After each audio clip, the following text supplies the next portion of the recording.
America's justice system has freed 140 inmates from death row. They all know their number. John Thompson is number 108. On the night of an execution, you could see all these people gathering outside the gate of the prison, lighting candles, some doing the candle, lighting, the other side saying, kill, kill, kill.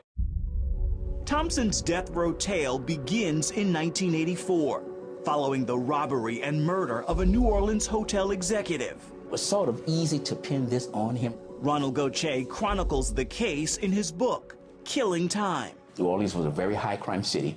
You know, the murder rate was just skyrocketing at that time. Ray Liotta was from a wealthy family, hotel executive.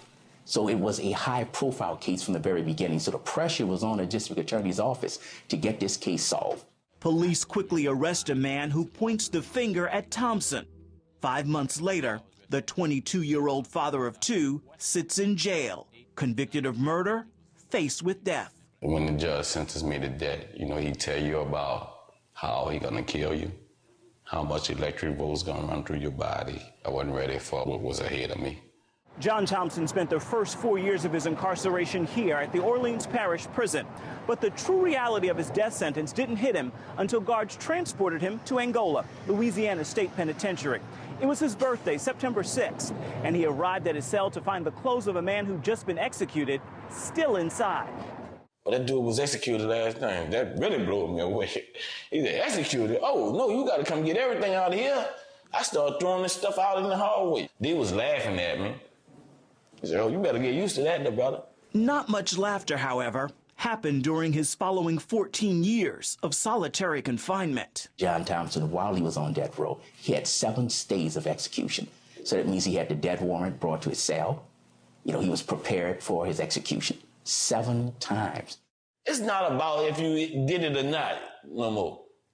It's totally irrelevant whether you innocent or not, because we here to kill you.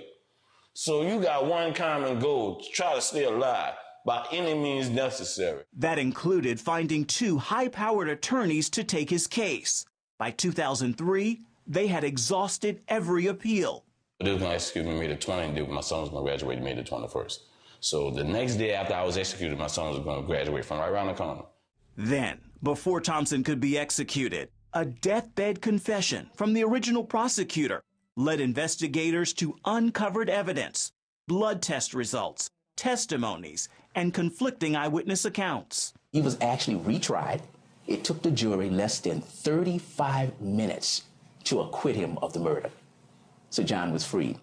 John Thompson was released today after spending nearly all of that time on death row. But Thompson wouldn't be alone. The cases of 7 other inmates John met on death row saw their convictions eventually overturned as well. John was on death row for 10 years.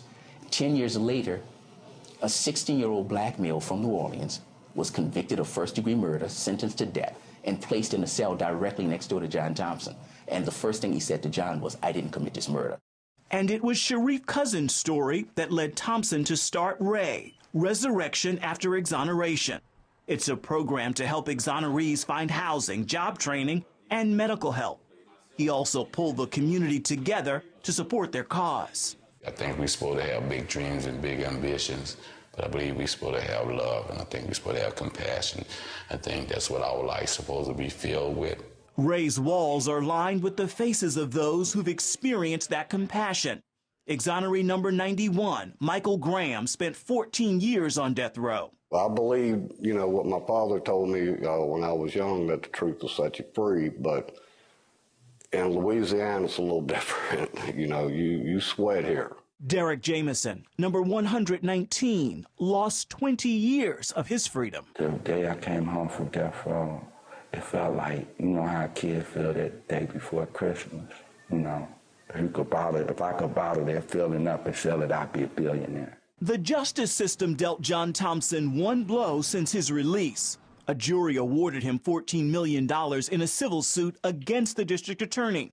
A divided U.S. Supreme Court then reversed that ruling in 2011, saying while prosecutors admittedly failed to carry out justice, the DA wasn't ultimately responsible. I think about what God allowed me to do so far, with my freedom and the help that he allowed me to provide for others.